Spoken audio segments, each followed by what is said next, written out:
Hi, and welcome to healthyhome.help. On this video, we're going to talk about if and when you need to hire an indoor environmental professional. So right off the bat, we need to discuss the home's occupants. If you have individuals in the home that fall under high-risk categories, then it becomes much more important, or at least a much stronger consideration, to hire a professional assessment consultant that has experience in working with medical referrals or client patients. You want an indoor environmental professional that knows what the potential is of what the mold could do to you, and typically that requires some experience working with medical referrals or individuals who are impacted by environmental exposure issues. So what are some of the major at-risk populations? Well, first, individuals who have been diagnosed with mold sensitivities or a chronic inflammatory response syndrome or other autoimmune disorders. These people are more susceptible to mold exposure, and it makes more sense that if you suspect you might have mold in the house, to get that checked out professionally to eliminate that possibility, because that population can have very large reactions to very small exposures. Of course, we also need to consider other occupants in the home that have underlying health concerns. People who have recently recovered from a surgery, cancer survivors who've recently gone through chemotherapy or may still be going through chemotherapy, and individuals with other chronic illnesses that could be impacting their immune response. Now, the next at-risk population includes expectant mothers, children, and pets. So newborns, infants, and toddlers are some of the most at-risk occupants of any home for indoor environmental exposure issues. And the primary reasons for that are A, they've got little bitty tiny bodies that can't absorb as much exposure as an adult can. Secondly, newborns and infants and toddlers spend way more time down by the floor than an adult.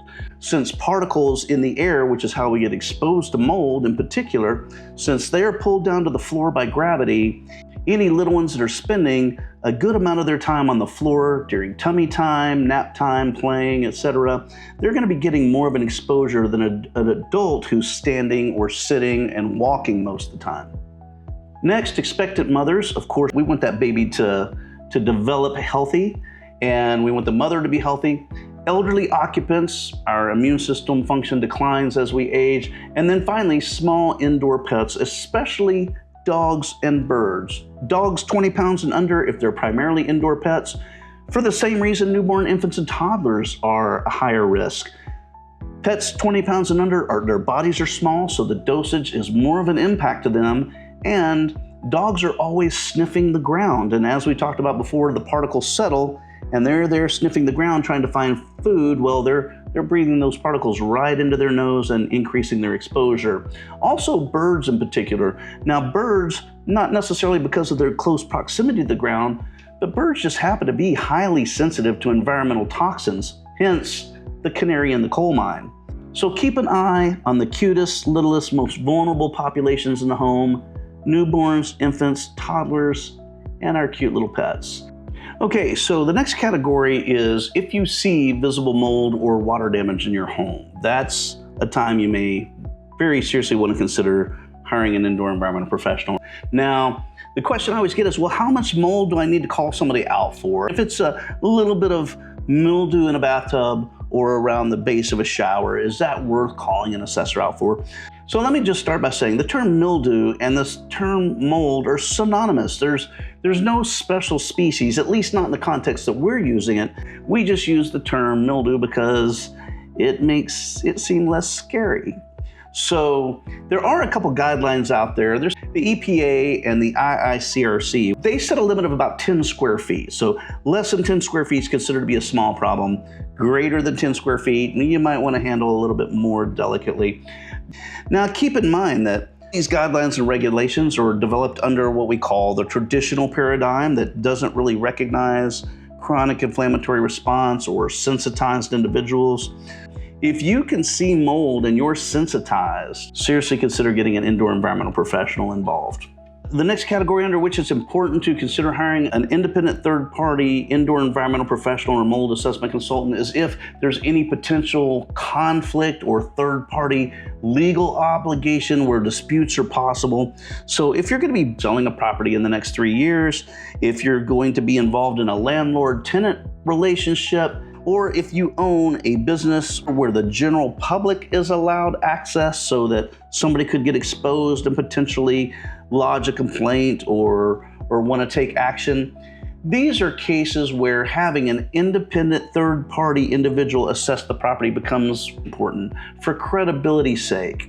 If you do your own testing or you handle it as a DIY scenario and these third parties don't want to accept your testing results because you're not an independent, unbiased individual, and you're also likely not trained or experienced in how to take samples and analyze results, etc., it just puts the risk out there that somebody could challenge your results and dismiss them as not good, relevant information that they need to consider.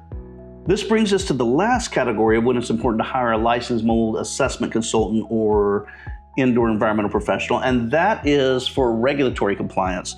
There's a handful of states out there where the mold industry is regulated, and to have mold treated by a licensed remediation company, you must involve an independent indoor environmental professional or a mold assessment consultant to write what's called a mold remediation protocol. And those transactions usually must be handled separately, but it really depends on the state that you're in and the way the laws are written. Currently, the states that have regulations that require some form of licensure include California, Florida, Louisiana, New York, and Texas. Now, other states may have guidelines that need to be followed. It's always best to check with your state regulations and see if there's specific requirements according to your state that are written into the state law or the state code. So those are the times and the reasons when it makes the most sense to hire an indoor environmental professional. That's it for this video. Thanks for watching.